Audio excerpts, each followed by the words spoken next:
Fashion में मातल चललू उघारे, हमर खजाई पड़ी तुहरे कपारे।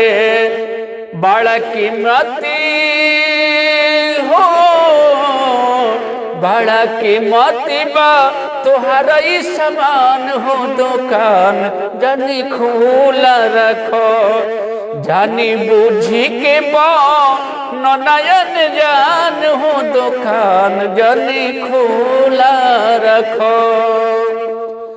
अरे कौन फैशन दहिया लौके उघार हो, कहला कहेलू का बठता तोहार हो।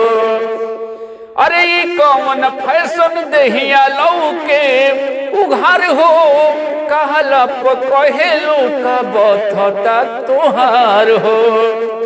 देखी डोल जाता हो,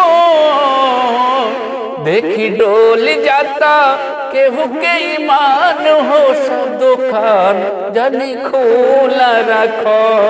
बड़ा कीमती तो हर सामान हो, दुकान जानी खुला रखो। दोष तोहार की दोष जवान के, या दोष बाटे तोहरा उम्र के उठाने के। अरे दोष तोहार की दोष जवान के, या दोष बाटे तोहरा पहिला उठाने के। बनल बाड़ू तू हो, बनल बाड़ू मन मित के परान हो, दुकान जानी खुला रखो।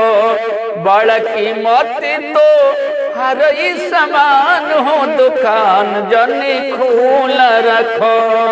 फैशन में मातल चललू उघारे, हमर खजाई पड़ी तुहरे कपारे।